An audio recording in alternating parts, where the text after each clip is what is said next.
拉錯音或者唱錯咗。數錯拍子，跟住冇聲嗰陣時打出嚟。喺狀態唔好嗰陣時係更加容易去發台灣。緊張咯，嗰個可能會有少少失誤咯。如果冇足夠嘅練習，就會比較容易發台灣。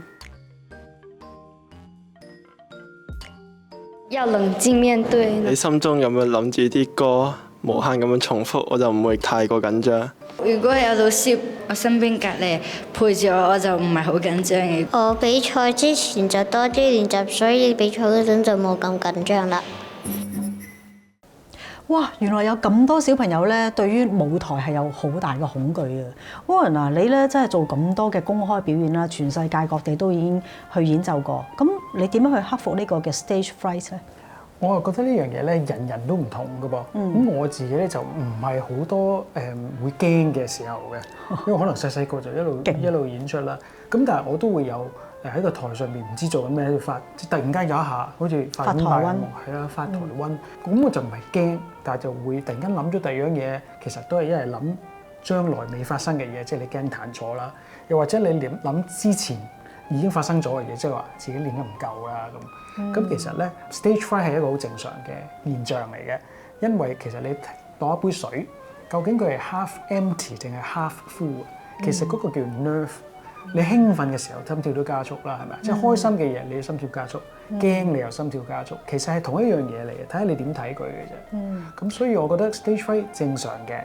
經驗會幫到你，同埋咧，其實要練習嘅噃，要練習表演。其實小朋友去做任何嘅表演咧，我哋都希望可以佢哋去集中喺嗰個嘅質量嗰度，就唔係嗰個次數。因為其實有啲家長咧，佢都幾中意，可能會安排啲姨媽姑姐嚟聚會嘅時候，就叫個自己小朋友上台，你彈俾佢哋聽下啦，你去表演下啦咁。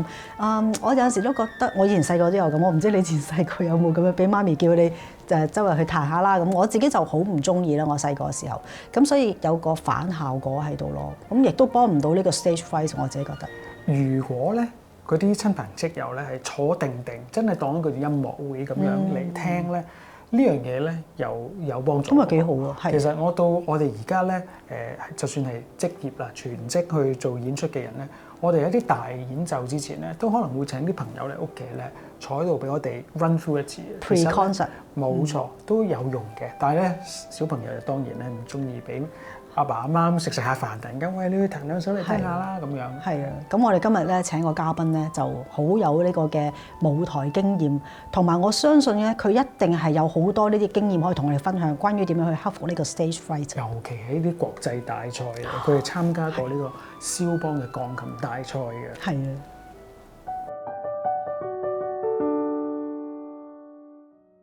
今日咧，我哋有個新嘅遊戲咧，同大家玩下嘅。咁我身邊我哋有個嘉賓啦，咁同埋阿 Warren 一齊去玩嘅。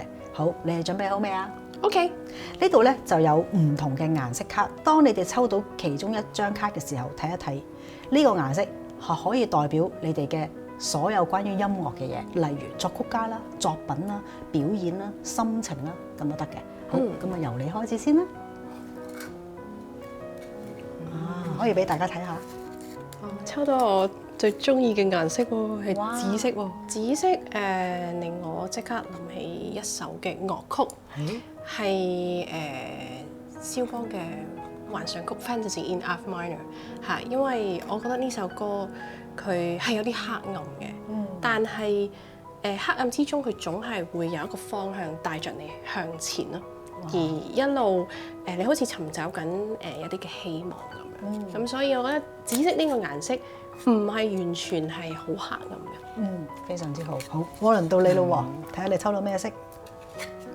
哇！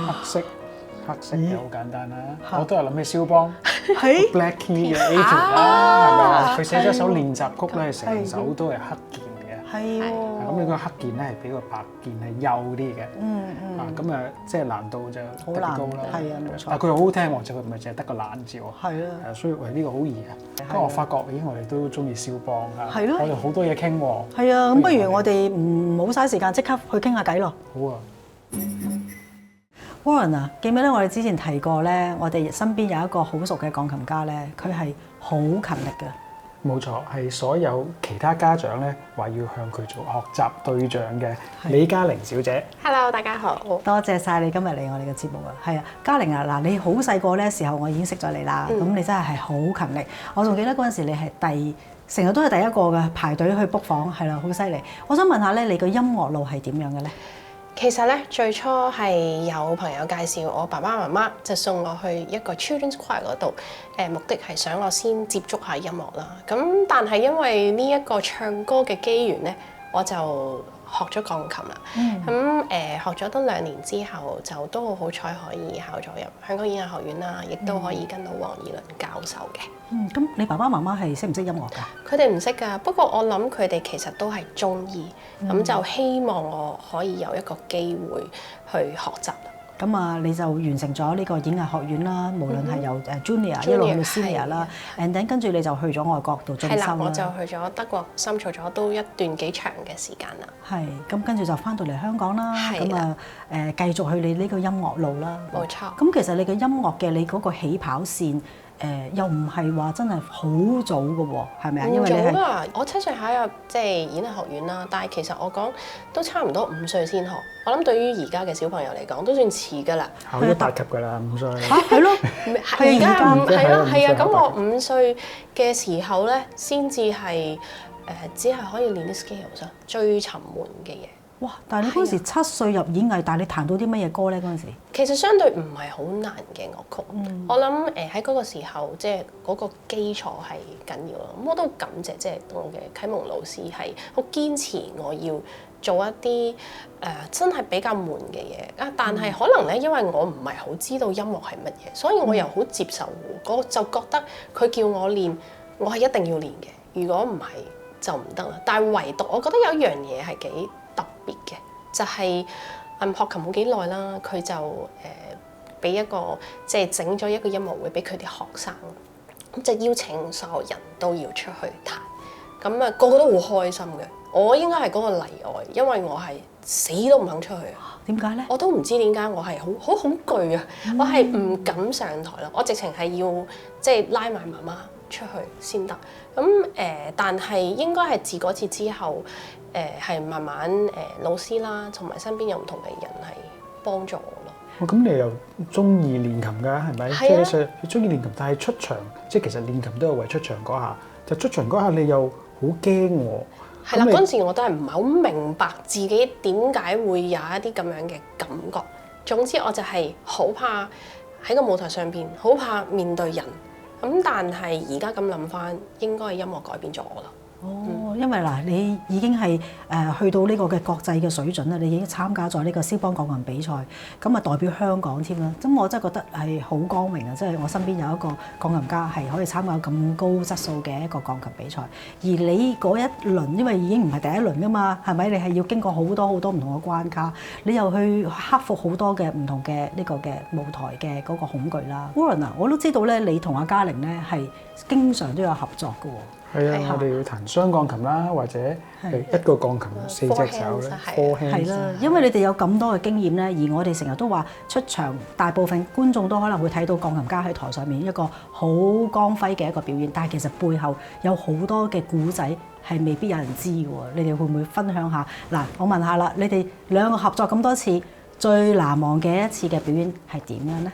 哇！我諗一定係嗰一次我哋彈巴托係啊，係啊，發生咩事啊？有一首寫俾雙鋼琴同埋加敲擊樂嘅，即係4個人，咁好難，即係咧因為嗰啲節奏又難啦，啲音又難啦。我諗我嗰次真係咁多次同人合奏嘅 chamber music 裏邊咧，練得最多，我哋真係練咗無數。自己要練好多，然後亦都要夾好多，即係又要同 percussion 夾，你哋自己兩個又要夾。我哋自己兩個夾咗好多，睇咁12個鐘先至去同敲擊樂夾。因為如果唔係你點樣聽都好似係錯咁樣，冇錯，嗰個感覺。係，所以個印象好深。因為咧嗰日出場啊，咁我哋就即係 pray hope for the best 咁樣啦。咁之後咧，我又喺度我好認真咁樣我喺度彈，一彈下已經好似嘉玲去咗邊啊？亂咗，就係其實咩事咧？就係我嘅揭譜都好緊張，佢唔知揭定唔揭好啊！咁啊，但係我覺得都好彩，就係最後大家又揾翻。冇錯，因為就係即係默契啦，同埋經驗啦，係即係要淡定嚇，最緊要。好恐懼啊！應該相信嗰個恐懼，我諗可能揭譜個仲更加比你哋恐懼。冇錯嘅，一定係啊，其實揭譜都要練嘅喎。係啊，佢要練，其實佢係首先要好大膽，同埋佢要好鎮定，同埋佢要好熟嗰首歌咯，係係咪啊？哇！真係呢個咧，可能未必個個嘅即係觀眾都會知道咧，即係你哋要彈到咁高 level，你要牽涉嘅已經唔係自己嘅問題，係可能係第三者，佢都可能會製造一啲一啲嘅驚恐俾你哋啊，係咪？令到你哋嗰個咁啊，好彩彈巴托啊！如果你話係彈其他嘅作曲家，可能真係可能會幾容易會俾人。我試過㗎啦。係咪啊？不過上台表演咧，即係話發台灣嘅，其實即係燈一開，你得一次機會嘅啫，所有嘢都係一次機會，就係其實個刺激亦都喺呢度，即係我哋享受表演，亦都因為喺呢度。係啊，冇錯。因為你其實真係唔會預測到你嗰一次嘅演出會係點樣。咁可能真係事前嗰個準備功夫要做得好足啦，係真係要練習嘅。咁嘉玲啊，你咧彈過咁多嘅表演啊比賽，你最難忘嘅又係邊一次咧？最難忘好多啊！揀一個比較得意啲嘅，係啦，因為都有好多唔同嘅難忘經歷。我記得有一次係喺波蘭嘅一個表演，咁嗰個係一個open air，喺一個公園嗰度，係俾都幾千人去聽嘅一個音樂會。咁其實好好嘅，因為係一個中午啦，嗰個天氣會好舒服。咁我見到有好多人就係瞓咗喺草地或者即係坐喺你隔離聽。咁我就開始彈嘅時候，我就話：咦，唔係好熱喎，幾好。咁但係彈下嗰個太陽就喺我嘅頭頂啦，已經開始我覺得好似好殘眼啦。咁 OK， 彈下我已經盡量去控制，忘記咗。好，突然間我聽到有啲怪聲，點解有隻蜜蜂飛咗上嚟咧？係啦，我就開始有少少點算咧？係啦，彈緊咁都係會有少少可能影響咗我嘅，但係我就好，我眯埋眼繼續彈，即係喺當刻我一定要即刻去反應，唔好俾呢啲嘢去影響。咁同埋你知道，因為佢係一個 open space 啊，咁彈彈下可能就會有啲車聲經過，咁其實都幾得意嘅。咁我最享受就係有時彈到比較安靜嘅樂段，係有雀仔聲。我覺得呢個平日喺音樂廳裏邊係唔會出現，所以都幾難忘嘅。係啊，真係咧，其實所有我哋嘅演出啦，都係台上1分鐘，台下係10年功嘅。所以咧，真係希望大家入場去買飛去睇一個音樂家表演嘅時候，都可以考慮翻我哋啱先所講嘅嗰樣嘢，點樣去克服呢個舞台嘅恐懼啊！音樂兒童基金會所服務嘅對象都係嚟自基層嘅家庭，一般咧佢哋嘅自信心都係比較低嘅。所以喺我哋嘅課程安排同埋設計方面，除咗上堂之外，就係有好多嘅合奏同埋表演。其實每一個人要上台表演，一定係會有恐懼嘅。但係你點樣可以去克服佢呢？當然啦，你要有足夠嘅練習，同埋對於嗰首樂曲有足夠嘅了解。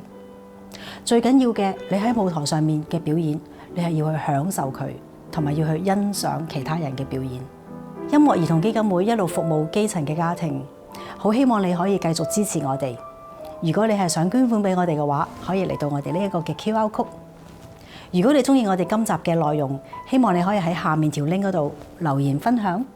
最緊要嘅就係要 subscribe， 撳下呢個鐘仔，同埋要俾個 like 啊！面對舞台恐懼咧，其實我係會練習呼吸喎，因為通常上台之前咧，我心跳都會加快，有時甚至聽到噗噗噗噗噗咁樣跳，所以喺出台之前咧，我係會放慢我嘅呼吸，係例如深呼吸係吸得好慢嘅係，然後又放慢咁樣呼，係呼到盡啦。所以你如果呼完氣應該係數到10至15都未完咧，咁就係為之好啦。